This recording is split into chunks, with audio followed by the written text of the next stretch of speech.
Bună dimineața! Eu sunt Radu Țurcan, ghid montan local și național. Mergem spre raionul Leova. Cineva ne-a recomandat un ghid local, un localnic din satul Tigheci, pentru că să putem să descoperim și să cunoaștem locurile pe care nu le poți găsi nici pe Google. Deci locurile pe care le cunosc doar sătenii. Drum bun!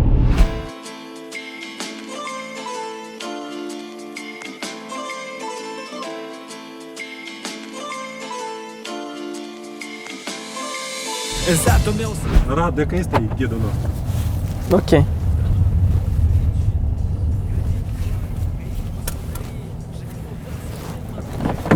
Gabi, dar cum tu ai găsit numărul lui ghidul nostru? Salut! Radu. Marin mă cheamă, știu. Marin. Capușon. Eu voi v-am văzut pe YouTube. Capușonul ghidul nostru de azi. Voi umblați pe munți, right? În satul meu se lasă toamna, în sfârșit. În satul meu trăiește mama, fericit. Grădină, flori, găini, gospodării. Și când o văd zâmbind, mă întorc și eu în copilărie. Bun, Marin, deci noi vrem să descoperim raionul Leova, să vedem locurile frumoase din raionul Leova. Să înțeleg că tu ești din satul Tigheci. Mie îmi place să spun că eu sunt totuși din orașul Leova, fiindcă eu acolo am crescut. Aici părinții mei s-au născut, bunii mei și des am copilărit aici. E un sat foarte aproape de suflet, dar totuși eu m-am format în Leova. De la 4 anișori până la 18 până am plecat la universitate, am trăit în Leova, școală, liceu, grădinița, tot în Leova. Dar satul ăsta îl cunosc, hai să spun, destul de bine. Vin des, mama locuiește la moment aici, deși am locuit tot timpul în oraș, acum locuiește aici și putem să-l descoperim. Nu știu dacă tot raionul, hai să încercăm. Și știu, așa vă spun. Deci noi ne pornim spre Cociulie. Foarte interesant. Tot drumul, Marin, ascultă rap. Rap american. Old school. Asta e Redman. Redman. Știți ce e Redman? Nu. Eu știu că e nevoie de continuă dezvoltare. Două mici cărări dispar, apare una mare. Dar nu tăieți al câinii să romească în depărtare. Undeva ascuns în ceață este și locul unde a fost amplasată vechea cetățuie Cociulia. Nu o putem vedea, după anumite surse, este datată cu secolul XII înaintea erei noastre. Da, e legendă spusă. Bine, iarăși din aceeași piesă eu spun, am fraza asta că acolo spun satele, este Borogani, este Coporaniu, în valea asta Ștefan și-o scăpat Cășiula, tocmai de ce e satul și el e Coșulia. Este o frază acolo care o spun în piesa asta și e destul de cunoscut fraza asta. Lumea de pe un vârf de deal, uite Marinel, aici stă Coporaniu, aici stă Boroganiu. În valea asta Ștefan și-o scăpat Cășiula, de ce e satul și el e Coșulia. Uite fântâna umoroi cu șei magie. Îți mulțumesc de ghidul pe care l-ai găsit pe aceste locuri. Foarte, foarte interesante legende, foarte interesante povestiri. Asta e Casa de Cultură. Trebuie să-mi dați soare din față. Aici eu am cântat vreo 2 ori. Da. Ia că aici era Casa Boiarului. Muzeul. Muzeul de Istorie și Etnografie. Sâmbătă nu lucrează, chiar și duminica lucrează. Cum să dăm de dâns? Că e sâmbătă și închis muzeul, dar aș vrea să-l rog să vină să deschidă doar ce ați să filmăm ceva nou. Nu duci nimeni la muzeu, da? Să bucur că nici nu. Noi vom fi primii vizitatori la muzeul din această săptămână. Hai să mergem la domnul Pușcașu acasă și sperăm să fie atât de bun cu noi și să vrei să meargă. Aici, paralel, în partea asta, da?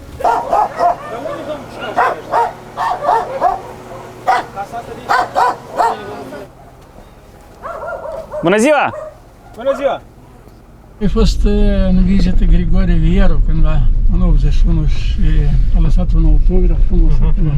Pe urmă a lăsat un autograf nescris, adică așa ar fi un păcat să nu treci pe la frații din Tigheci. Da, adică...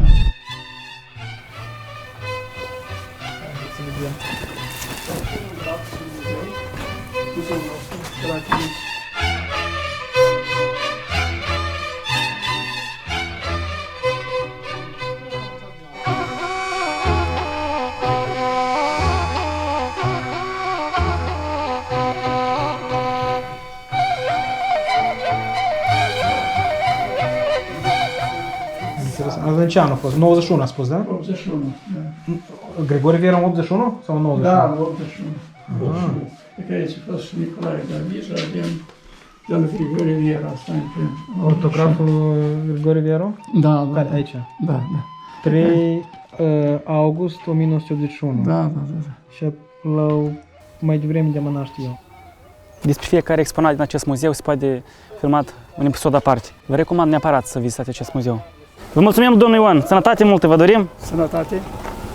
Rămâneți cu bine La revedere. și să sperăm încă mulți ani să ardă lumânarea istoriei în satul Tigheci. Doamne.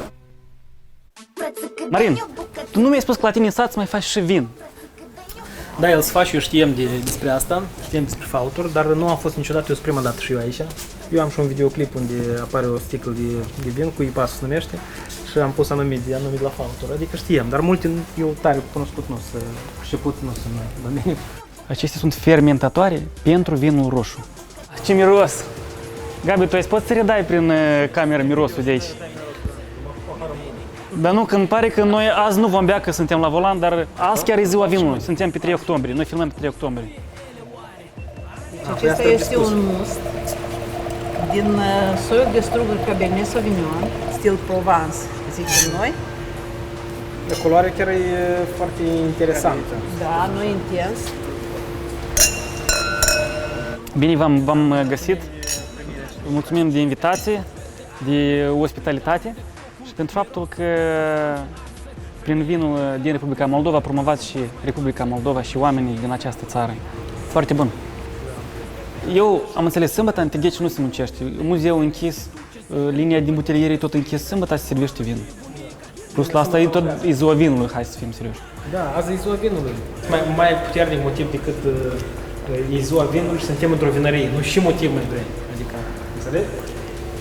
Ce poate fi mai frumos când este o afacere de familie în care toți membrii familiei muncesc cu suflet pentru ca vinul să fie bun. Și fie gustos.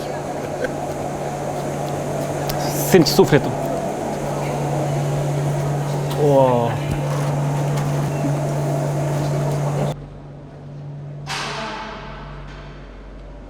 Opa! Gata, au ieșit. Unde-s doi, puterea crește. Mai ales când după un gât de vin. Compania Fautor este o companie de familie. Vinăria se află în satul Tigheci, la momentul actual. Am reușit să plantăm viță de vie, deci avem podgorile care sunt amplasate în regiunea aceasta.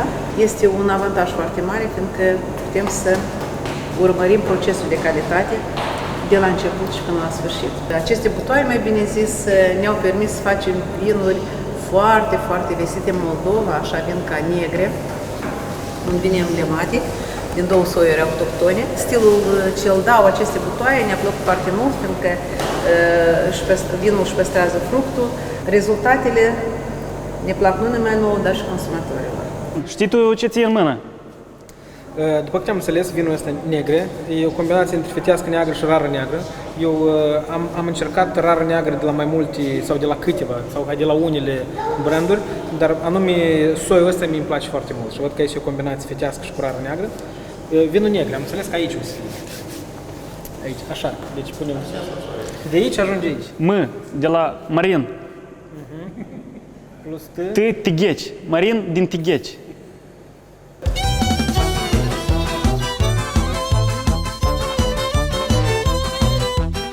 Noi mai avem și niște soiuri așa exotice pentru Moldova, un soi spaniol Tempranillo roșu și un soi spaniol Albarino alb. A fost o premieră pentru Moldova ca să plantăm soiuri spaniole și le-au prins foarte bine. În așa fel, Tempranillo și Albarino au devenit vinuri cunoscute și apreciate în Moldova și nu numai.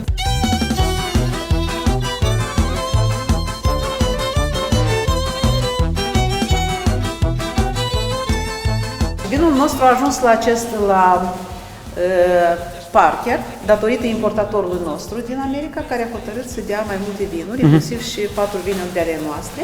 Dar acesta a luat 90 de puncte. În Moldova nu mai este al doilea vin care ar fi avut 90 de puncte. Scara spre fermentare. Marin, o tu primul. Hai, se fermentează vinul. Se vede când se mișcă. Eu sunt sigur că orice gospodar din Republica Moldova ar vrea să aibă în beci un așa butoi. Da, Marin? Dacă tot se spune în caz e ziua vinului, nu știu când o să vedeți emisiunea, când o să vedeți cadrele astea video, nu o să mai fie ziua vinului, dar importantă energia care dăm noi de astăzi. Da, Radu? Da. Noi am gustat deja de ziua vinului, într-o vinărie, am gustat un vin bun. Așa că felicităm toți moldovenii, fiindcă noi moldovenii suntem făcuți din vin și din mămăligă.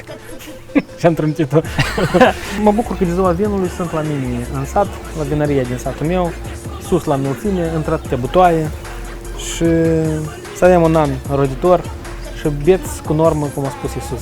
Nu beți mult tare. Jumătate de pahar.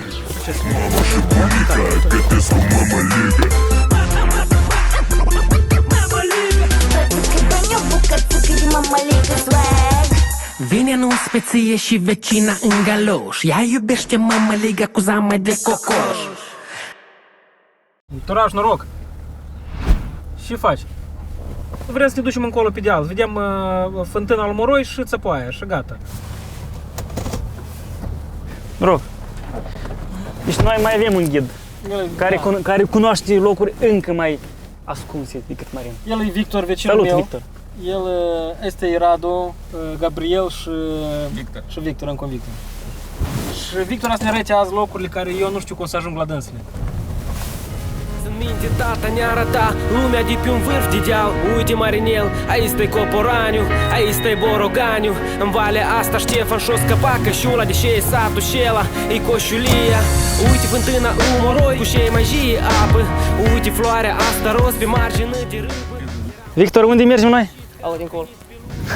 Nu, dar cum se cheamă locația? Fântâna lui Moroi. Fântâna lui Moroi. Moroi cine a fost? Moroi a fost un om din sat, un consătean. Și el a construit fântâna. Bine. Vedem, eu nu știu cine așteaptă pe noi, pentru că niciodată n-am fost. N-am auzit de loc. El nu are niciun semn pe hartă. Hai!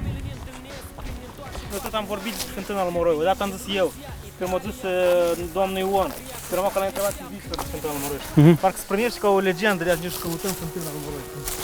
Mergem spre fântâna lui Moroi.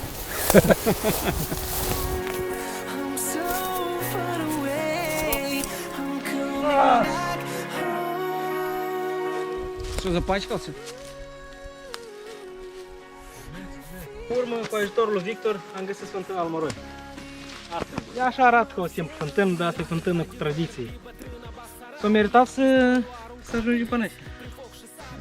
Radu are un papuc mai interesant. Așa. Ты вообще не запачкался. O. Bă, în schimb fântâna lui Moroi. Întâi la oaspete. Hai, noroc.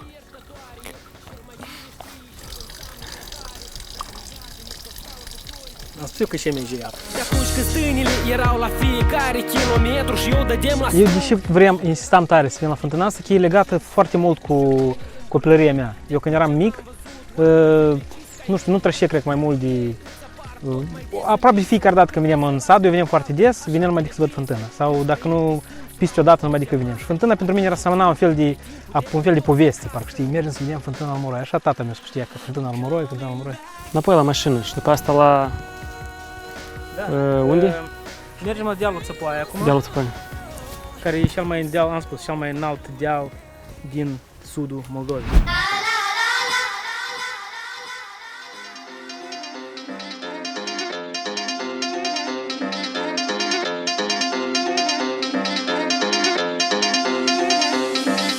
Noi am ajuns pe cel mai înalt punct din sudul Moldovei.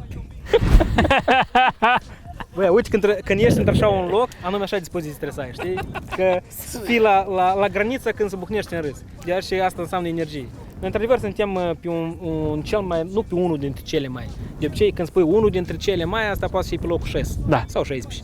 Dar suntem pe Cel mai înalt punct de la sudul Moldovei, care are 301 metri, dealul Țăpoaia se numește. Eu, apropo, un album am vrut următorul care să-l fac, am vrut să numească Țăpoaia, pur și simplu am schimbat denumirea pe parcurs și lucrez acum, dar eu am vrut să numească albumul Țăpoaia, anume, fiindcă e un loc, un punct foarte important. Și Bilie se află la mine în sat, adică deși să nu mă mândresc cu dânsul. Primul clip al meu, Home, l-am filmat fix pe dealul ăsta, iarăși voia să alegeți cadrul și ala cu cresla, cu fotoliu. În 2011 noi am venit cu fotoliu, l-am adus căruța în dealul ăsta și am filmat. Eu cu Smolin împreună am făcut clipul, Ionu Satu ne-a filmat. De atunci, din 2011, eu aici n-am mai fost. Sunt 9 ani de zile. Și că am venit acum peste 9 ani de zile, asta îmi pare foarte simbolic. Ne-am ridicat să vă arăt vouă dealul ăsta. Spune că de pe dealul ăsta, dacă găsești un punct în mijloc, aici unii mai sus, să văd 7 sate din prejur. Iar Gara, Baiuș, Cociulia, Coporani, Pleșeni, Hănăseni, Tătărășeni, 7 sate. Până aici a fost, Țepoaia. Moldovanul nu a furat pământ, dar lui s-a furat. Moldovanul ține de cuvânt, chiar de o uitat. Moldovanul știe să glumească, chiar de are probleme. La aterizare se ridică mai devreme. Era curată, nu? E uleac acolo în față, s-a murdărit. Totuși să lasă toamna în sat, nu? Noi intrăm la Marin în ogradă. La mama acasă. La mama... Nu, dar la mama mea, da. Hai. Intrați. Aici se face vinișorul cu care un an de zile o să mă bucur pe mine și pe prietenii mei.